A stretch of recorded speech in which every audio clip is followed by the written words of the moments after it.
There's something within you that sincerely is curious about what is that. That's part of your human adventure, to explore that path. But you see how easily we can get lost in these spiritual concepts about what you should be doing or shouldn't be doing, and it just ignores the authenticity of your human journey. Maybe it's wise to say that it's not me that figures out what the balance is. Rather, the balance will reveal itself as I engage in the journey. Again, from personal experience with spending so much time trying to figure it out before I engage, only to realize later on that I learned through the engagement.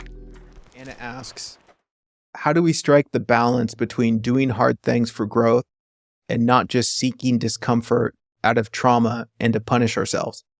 How to tell them apart? That is a beautiful question. Thank you.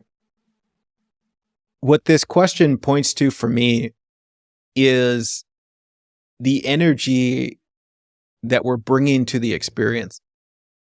And it's a sensitivity that one has to tune into for themselves. Like only you can find this out. And it really hinges on a depth of self-honesty. Even if that self-honesty says, I don't really know, that's a good place to start. And if that is the self-honesty that I don't really know what the difference is, then the invitation is to continue doing what you're doing with a willingness to discover the honesty. Like, why am I really doing this? And you can make adjustments accordingly. And there isn't really a solid right or wrong answer to find. The invitation is to just engage with a deeper willingness to see more of what's true. And that will become apparent over time. What you don't want to do, and I say this lightly, speaking to myself, what you don't want to do is not engage until you have it figured out. Because so often what I think I know something is again, just what I think I know, and I don't really know that. And there can be so much delay, so much waiting around until you figure it out before you do something, and your whole life could pass you by. And so the opportunity is to engage from where you are and then see what happens. Engage and learn. Don't necessarily learn and then engage, because you can't learn without engaging. And also what helps me to discern the difference is just a question of importance. Like, who is this important for? Is this important to satisfy my illusionary sense of self-importance so that I can be liked, so that I can be worshiped? Or is this about honoring what's true? Is this about honoring what's sincere? And this, of course, is also something that you work out in the process, because it's totally appropriate that if one's sincerity says, I'm doing this hard thing so I can one day be famous, if that's the sincerity right now, then wonderful.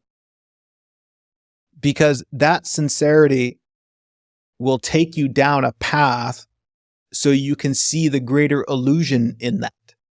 But you can't see the greater illusion in that unless you have the direct experience of exploring it.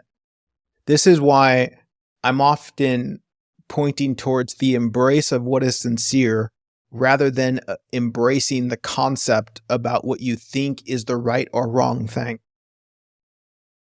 Because trying to embrace the concept about what you think is the right or wrong thing will ignore your own human authenticity, will ignore what is sincere for you. So if somebody has what appears to be a genuine sincerity to be the most important person in the world, which, is an impossible quest, then wonderful, explore that sincerity. That sincerity isn't null and void. It's relevant because it's sincere. There's something within you that sincerely is curious about what is that. That's part of your human adventure, to explore that path. But you see how easily we can get lost in these spiritual concepts about what you should be doing or shouldn't be doing, and it just ignores the authenticity of your human journey. Maybe it's wise to say that it's not me that figures out what the balance is. Rather, the balance will reveal itself as I engage in the journey, which I think is very wise.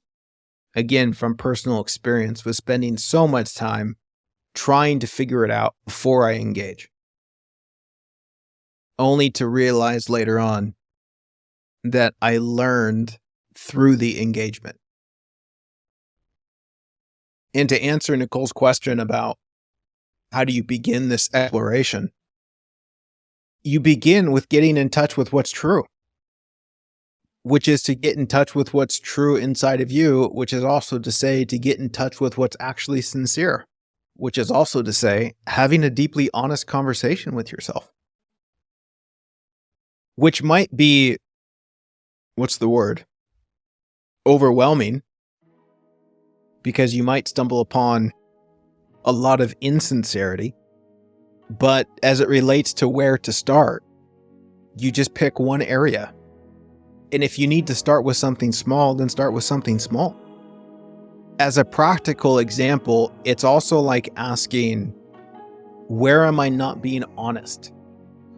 And you can find 1,000 areas where you might not be being honest. Okay, we'll just start with one.